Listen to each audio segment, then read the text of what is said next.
Today with the react to hunt for America's smartest serial killer.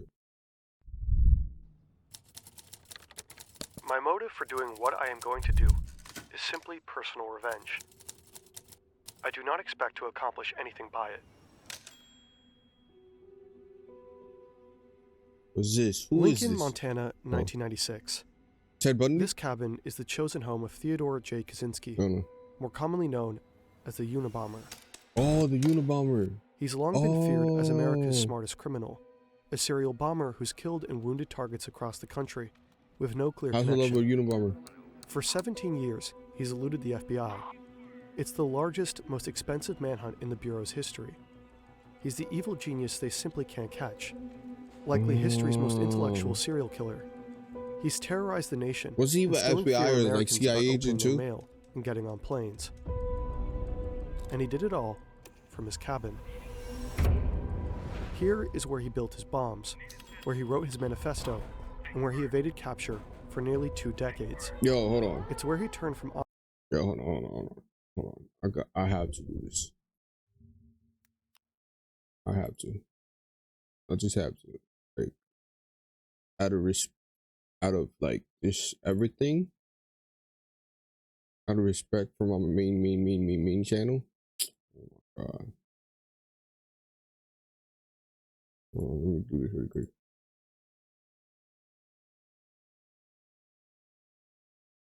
This one here. Off-the-grid recluse to world-famous murderer.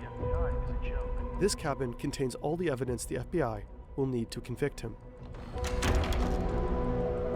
It's located deep in the Montana wilderness. Back in 1969, Ted moved here from California, where he left behind a shining career as a math professor at UC Berkeley.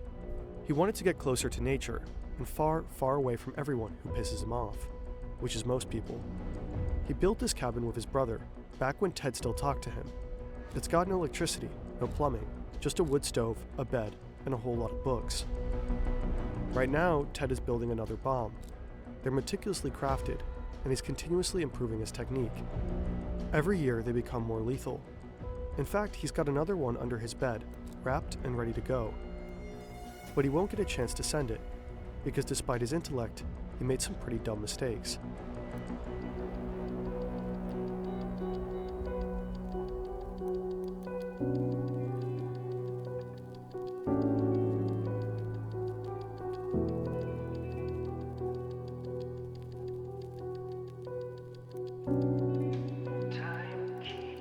Yo, bro, this is a great.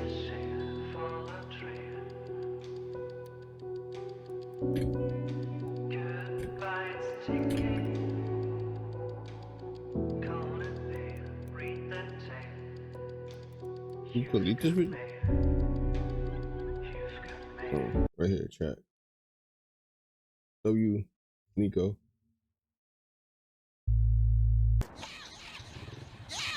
W, Sneeko.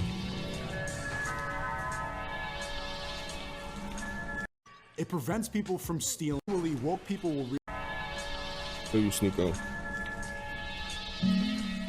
Eventually, woke people will realize their entire ideology was invented by billionaire Satanists to keep them depressed and poor. Facts. Unfortunately, the leftist virus is infecting even the Arab world. But here in Morocco, you won't see their flag being ripped down and replaced with rainbows. Right. To understand the fall of the West, you must go east. In the East, people are united by God. You feel a very important emotion that's ignored in industrial society: shame. Find the feds. The East in Japan, where I first read the Unabomber Manifesto. If you've seen this police sketch before, you might know Ted Kaczynski as the man who mailed bombs to university professors and scientists. He killed 3 people and fatally injured 24 more. Shame. This terrible person lived off the grid in the woods of Montana for 2 decades in complete solitude. All he did was feed off the land and make bombs in his cabin. The most extreme example of incel rage. Facts. But like almost all serial killers, if you dig a little deeper, you find the feds. The Unabomber had a genius IQ of 168 and was admitted to Harvard at 16, where the CIA conducted a mind control experiment called MK Ultra. For 2 years, they fed teenagers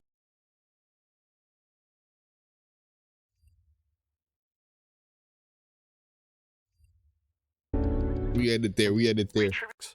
Links are in the description. We ended there, bro. We ended there, bro. We ended there, bro. We attribute the social and psychological problems of modern society to the fact that that society requires people to live under conditions radically different from those under which the human race evolved. Born in 1942, Ted grows up in a pretty average family in the suburbs of Chicago. They're working class Some people don't know Polish about it, but Americans. it's true though. His parents are politically progressive, bookish and intellectual, and really into the outdoors. They're strict but loving. At least, that's how they remember it. It becomes obvious at a young age that Ted is exceptionally gifted, so his parents push him to succeed. He skips 2 grades and easily aces every class. He's a pretty normal kid for someone with an IQ of 168. Sure, Ted is quiet, shy around girls, and arrogant, but he has a core circle of friends and plenty of hobbies. Like his parents and brother, he loves playing music, reading, and camping. People like Ted. They'll later remember him as a sensitive, respectful kid. He was okay. He was a perfect guy. All that starts to change when Ted enrolls at Harvard University at just 16 years old.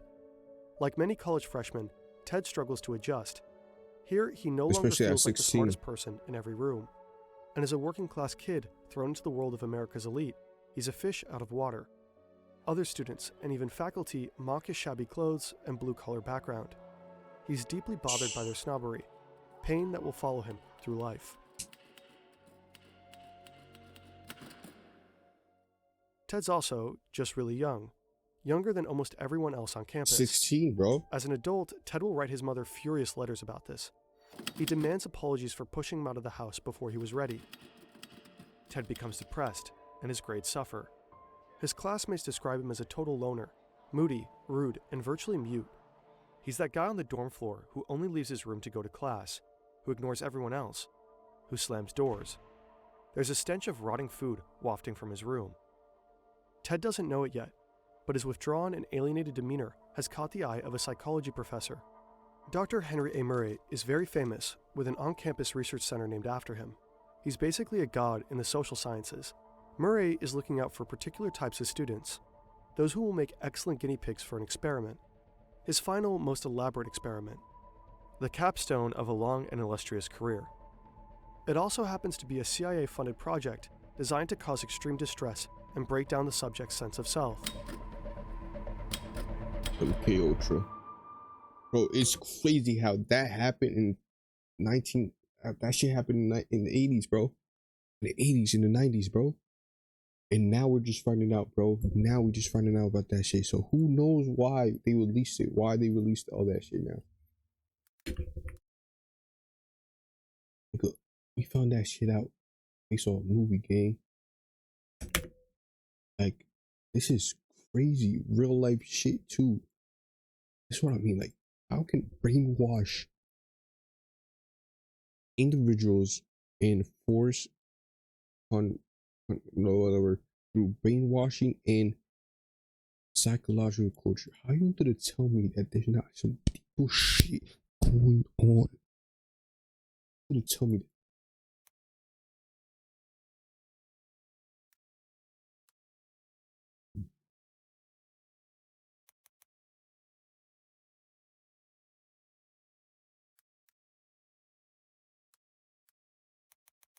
Nigga, the alphabet community. I don't know how to spell that shit, bro.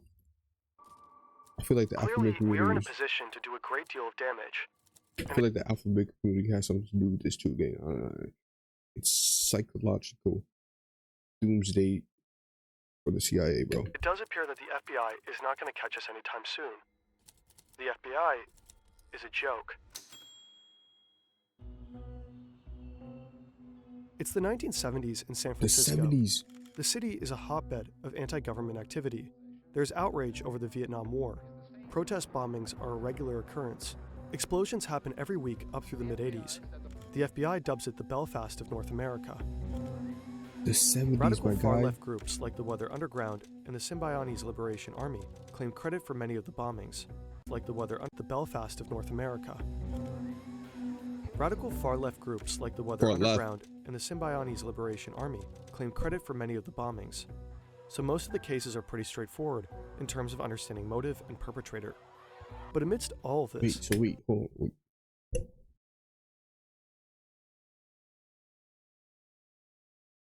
This is why I can't talk, bro. And I don't want to lose my thought in the future. But I'm gonna say it.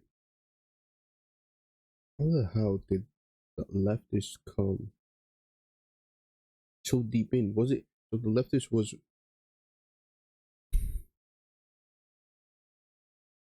there was radical leftists talking about how this is bad, how they protested that this is bad, that this is bad. But nowadays, leftists and righteous, yo, bro, it's basically what I'm trying to say. History repeats itself. the FBI's San Francisco bomb squad makes a shocking discovery. 12 mysterious, similarly built bombs can be linked to one elusive killer or group. They have next to nothing to go on. Just for whatever unknown reason, this string of explosives seems to target universities and airlines. Whoever is building these bombs is an expert crafter and careful. Yo, bro. I was gonna say something crazy, bro. My head is hot, gang. That sounds like, oh my god. That was a blow up game. And airlines. Whoever is building these bombs is an expert. And it was like,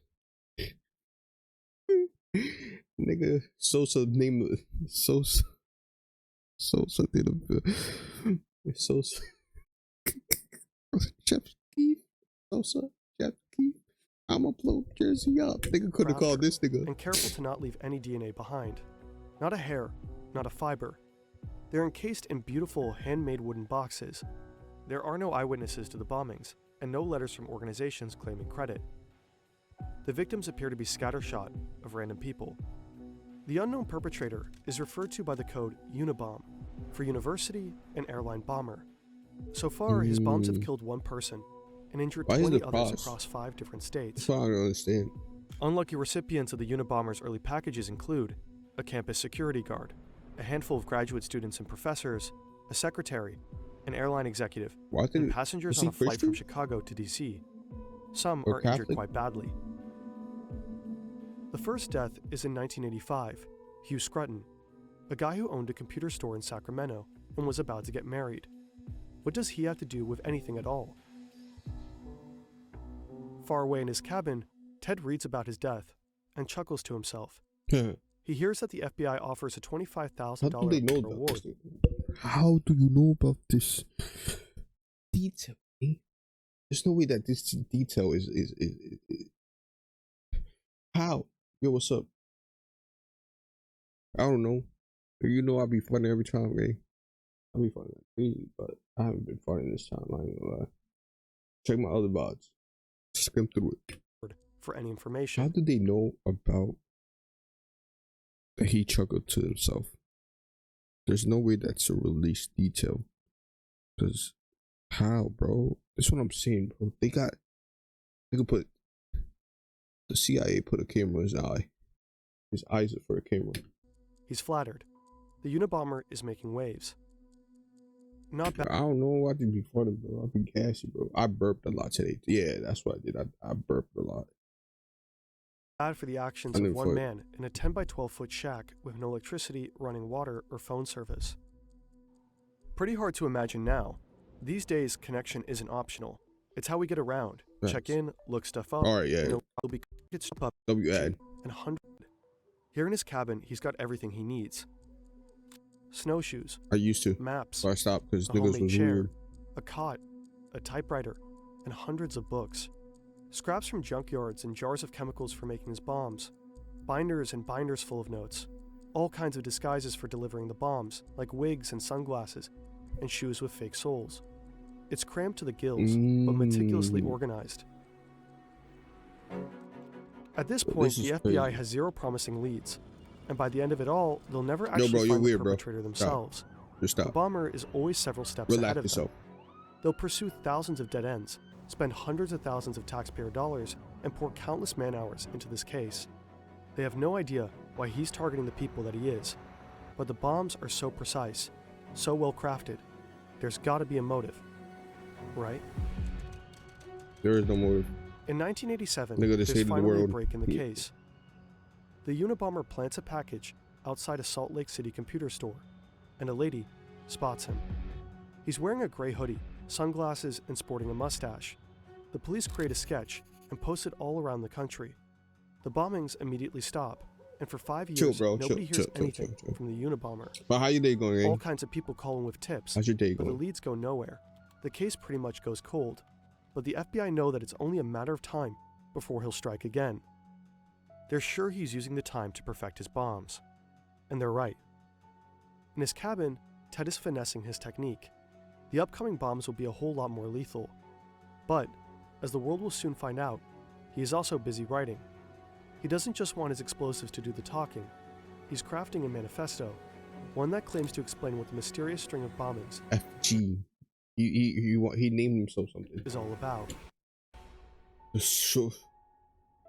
Wait, what? Out. Wait, this industrial society and its future. Manifesto, one that claims to explain what the mysterious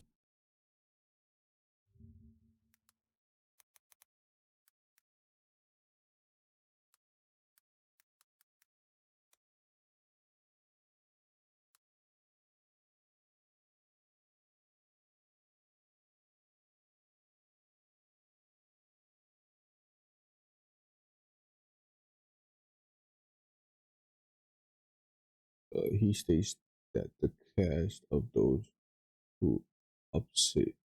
Wait, he stated that the task of those who opposite in the industrial society is to promote stress within and upon the society and promulgate the anti-technology ideology. One of that is offered counter idea of nature, added that the revolution will be possible only.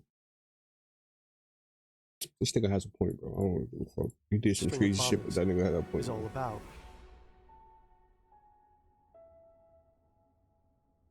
I gotta start The reading more. technophiles are taking us all on an utterly reckless ride into the unknown. Back at Harvard in 1958, the United States is experiencing huge shifts in culture. The button-up 50s are drawing to a close, and the nation becomes swept up in the space race, the civil rights movement, the sexual revolution, the environmental movement, the explosion of drug culture, and all the while, the Cold War is escalating. When is The this? United States is experiencing huge shifts in culture, 50s? The 60s? and all the while have developed Fuck the 60s. experimental The si- drugs and That's when America went downhill. brainwashing techniques, and they're eager to catch up. So they're covertly experimenting with ways to manipulate behavior. U.S. intelligence officials are especially interested in developing a perfect truth drug for interrogating enemies, and they believe LSD might be it. But they're also testing a wide range of ways that psychological manipulation can bend the will of anyone to do whatever the U.S. military wants. They've even Bro, how are you not telling me? How are you not telling me that movies are based off real life actions? The themes behind movies are real. Robot. They're trying to turn us into robots. Bro. I'm gonna say this to definitely, bro. Movies are based on the themes behind movies, the core behind movies are real. No one has original idea no more, bro. We all copy each other. enlisted help from the Nazi scientists who experimented on Dachau inmates with hallucinogens and interrogation methods. The military illegally smuggles these war criminals over to get their advice on brainwashing, as part of Operation Paperclip. Over the course of at least 11 years, thousands of Americans are subjected to unethical psychological experiments. Nigga, when was this? What time? When was this? The 70s, the 60s, right? Because you said it was the 60s, right? In Harvard, the 60s, right? And over the next Course of at least 11 years, part of Operation Paperclip. Over the course of at least 11 years, thousands of Americans are subjected to unethical psychological experiments that include sensory deprivation, hallucinogenic drugs. So it's the 70s. It's either they grab the whole 50s or they grab the whole 60s. But nigga, you're not telling me that there's not deeper shit right now, eh? You're not telling me that, bro. You're not. There's no way that you're just. There's no way that you don't believe that them boys, like, yo, bro. Everything that we learn from school is in question in my mind. Everything I have to reprogram myself. And the beginning, in the beginning, is this. Yeah, I reprogram myself into this. I'm gonna read this whole action, bro. I'm gonna start watching every single movie based on the Bible, based on God first, and then I'm gonna start doing real life shit, because that's the beginning of everything. I don't understand how people don't believe in God, don't believe that there's some deeper shit going on with the government, bro. There's just no way, bro. There's no way that one man can run this whole thing, bro. There's no way. Dose without consent. There's no way that the five families are fake. Messaging. There's no way that the Jews don't run this shit. There's no way. Hypnosis, electroshock therapy, and even ice pick lobotomies. And that's just the stuff we know about. When the project becomes public knowledge in the 1970s, the CIA director orders most of the records to be destroyed. The program is codenamed MKUltra. 1970s. Many of the test subjects are vulnerable populations, like prisoners and hospital inmates, but also students. Students are prime subjects for these experiments because of their frequent contact with professors who play a big part in MKUltra. Because that's how they got the criminal minds. That's how they got the idea of criminal minds, bro. Some of the professors know the role they play. Many don't. During the post-war period, the CIA becomes the largest employer of college professors, and the military is by far the biggest source of funding for psychological research. Professors acted as consultants and researchers for military-backed projects. They used their status to encourage their students to participate in experiments, often involving drugs like LSD. Afterwards, they reported back to the government. Harvard becomes heavily involved in Army-sponsored studies. One of the CIA's main men on campus is the superstar psych professor, Henry Murray. Murray is well known for his studies of personality, and since the CIA's beginnings, his theories have influenced how they recruit new agents and how they interrogate suspects. When Murray and young Ted Kaczynski cross paths, Murray is at the end of his career, and he recruits Ted for his final, most elaborate experiments. This is crazy, bro. They're meant to assess the effects of stress and harsh interrogation on gifted male students. Murray wants to know, what will it take to break an educated, intelligent man? The setup is simple. Ted and 21 other students are asked to write an essay about their most deep-seated beliefs. Then they're told they'll discuss their beliefs with a fellow undergrad. The experiment aims to compare the effects of stress on college men who seem psychologically healthy and well-adjusted, with students who seem alienated, pessimistic, and lacking in identity. Ted is most likely recruited for the second group because he's showing signs of depression. Ted's personal essay stands out as the most pessimistic of them all. It suggests that he was already vulnerable before the abusive test began. He is also the youngest and the poorest in the group. Bro. The students are told this exercise is just to study different personalities. In truth, now the real experiment begins. The essays are handed to lawyers trained in manipulation, who are instructed to attack the values expressed in them. The students endure harsh interrogations in brightly lit rooms. They face calculated personal critiques designed to humiliate and erode their sense of self. All the while, electrodes monitor their stress responses. Later, they have to watch these stressful and humiliating moments on video, over and over again, for 3 years. As Murray himself describes it, the tests were designed to be abusive. He's had a life. Over the next 3 years, so they were in jail? In jail, or they went home, they had freedom? Lifelong fascination with pain and stress, and is known to have a sadistic streak. Plenty of participants will later report the experience to be deeply unpleasant, with lasting trauma. But Ted's responses are the most extreme in every category. Murray's team identifies him as the most traumatized of all. Yes, Ted Kaczynski got MKUltra'd. You can read all about it at CIA.gov. In consequence, many claim the CIA created the Unabomber, but that's an oversimplification. It's not so easy to prove how much effect the experiments had on Ted's turn to terrorism. None of the evidence is there. The other students in the experiment are known to have become killers. Some psychologists that we know of. believe the experiments were stressful enough to create anger problems in Ted, or even aggravate latent schizophrenia. But other psychologists evaluate him as undeniably sane. Ted himself dismissed the idea that the tests were anything resembling psychological torture. He was very invested in being seen as psychologically healthy until the bitter end. He's taking great pains to not be painted as damaged or crazy. He wanted his murders to be understood in the context of his beliefs, not his personal history. If people saw his actions as a result of trauma or madness, it would invalidate his ideas. Ideas that formed his last year at Harvard.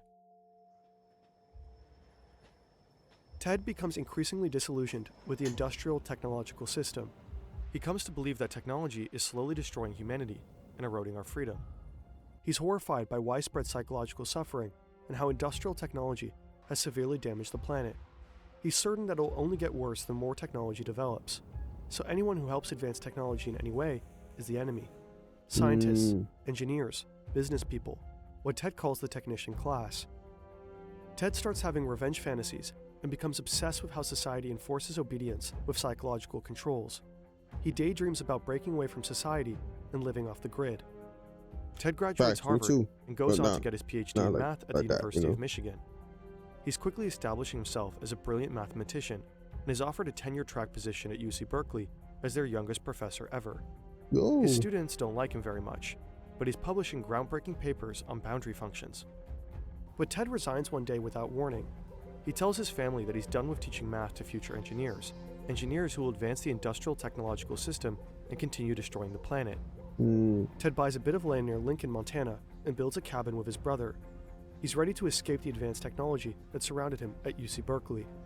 He wants to live a simpler life, far away from everyone he's ever known. Okay. And then, he starts to build his first bomb. Okay. Movie.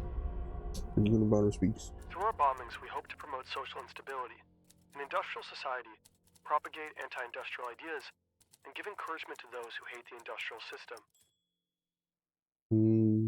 In 1993, the Unabomber strikes twice after a 6-year hiatus. Oh, that's right there. Two prominent researchers, a computer scientist and a geneticist, receive packages the size of a VHS tape. The bombs detonate upon opening. Ow.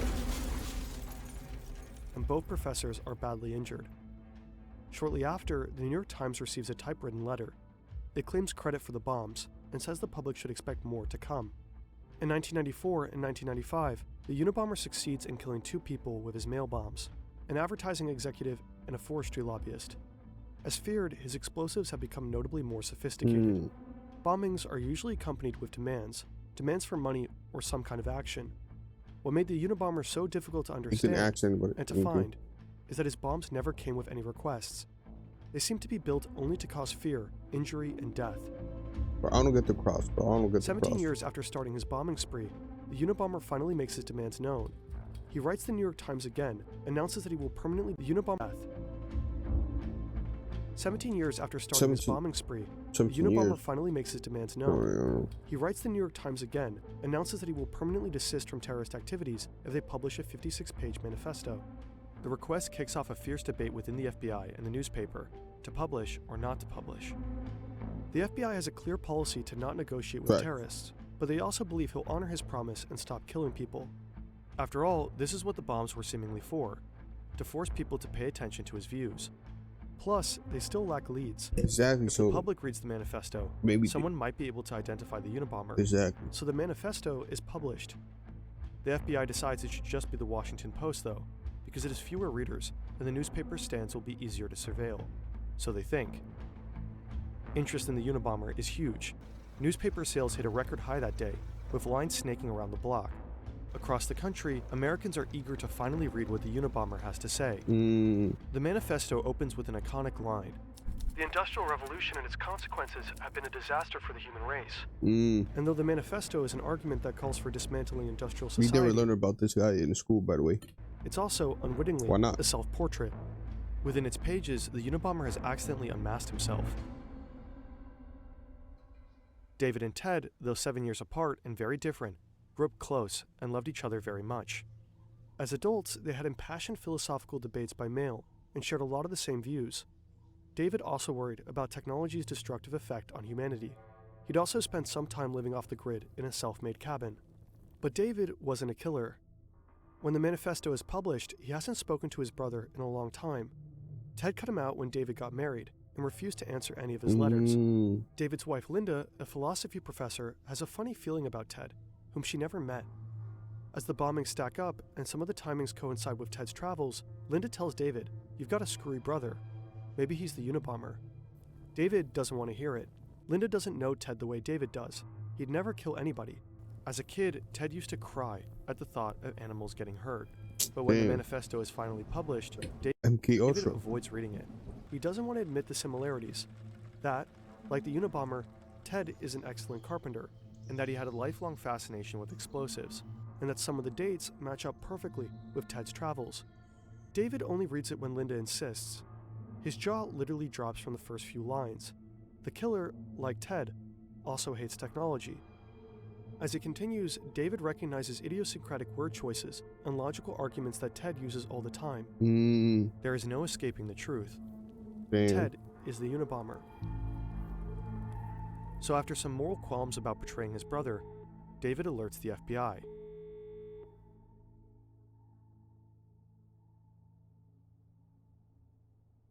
They are bound to make me out to be a sickie, and to ascribe to me motives of a sordid or sick type.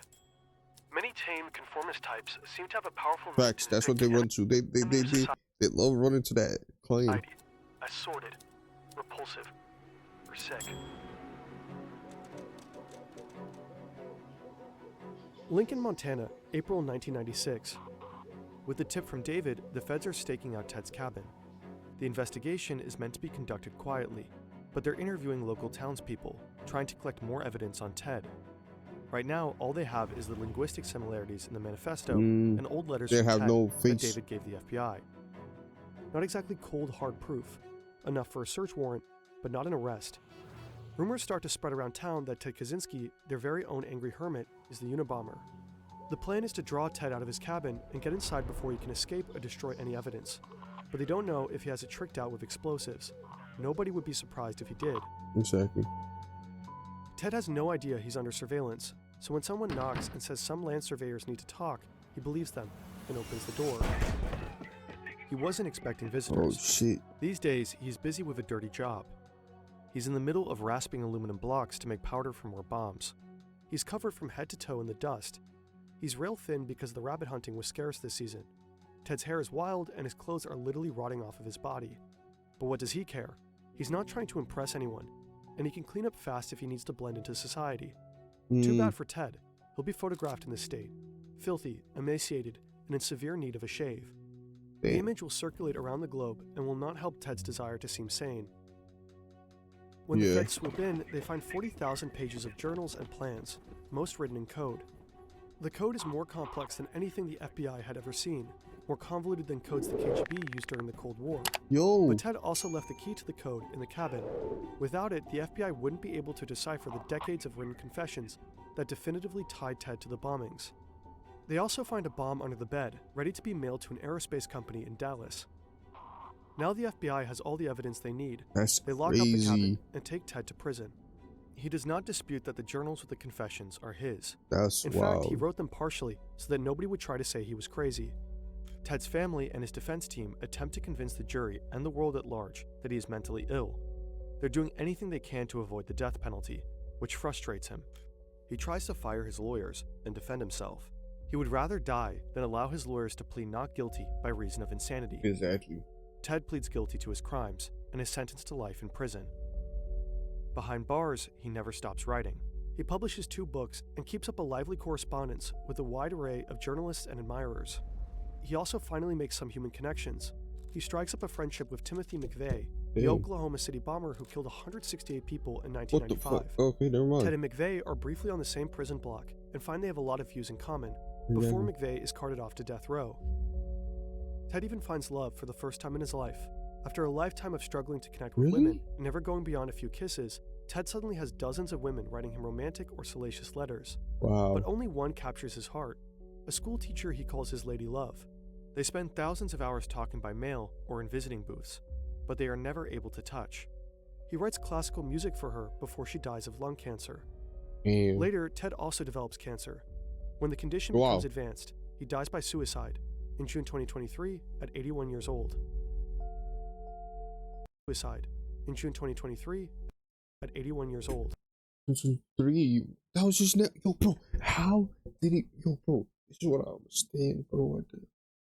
I just don't understand how we don't learn about American history. This is American history, right? He did something to, like, MK Ultra is American history for me at least, right? At least at 20, 2018, 2017, 2016, all that. That's American history, bro. At that time, that's American history. They should look, yo, bro. This is what I mean, bro. I don't understand, bro.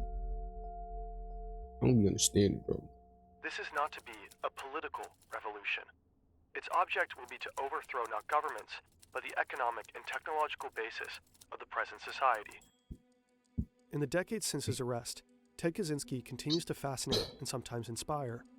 The manifesto's central argument is that technological advancements since the Industrial Revolution have robbed people of their freedom and well-being. Facts. These advancements are supposedly responsible for widespread psychological suffering and environmental devastation. That's crazy. It's a revolutionary call to dismantle industrial society altogether and warns that technology will inevitably overpower human autonomy. Many of It's Kaczynski's true. observations in the manifesto are true. Some of his predictions are prescient, and a lot of the grievances are understandable.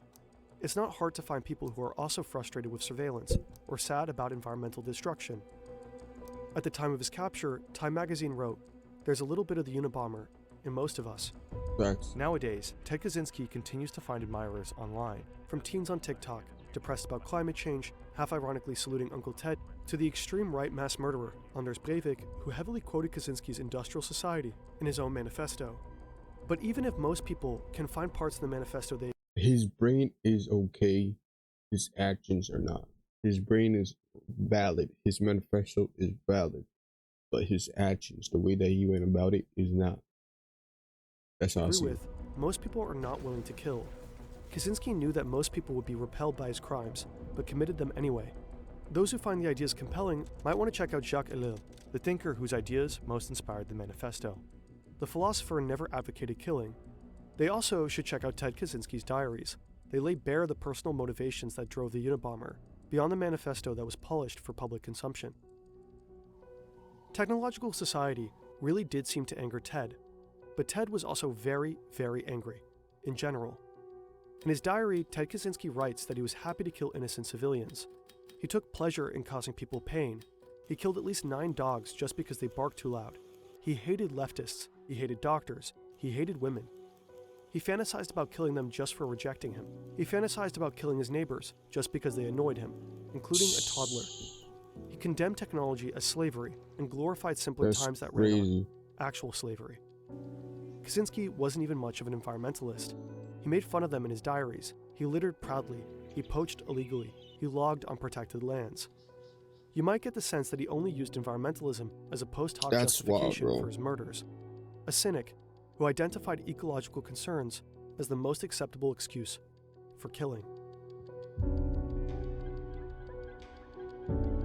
This is wild, bro. Like I said, his actions are terrible, are wild, are not going for it. But his manifesto, his reasoning, on, bro. Agreed. Agreed.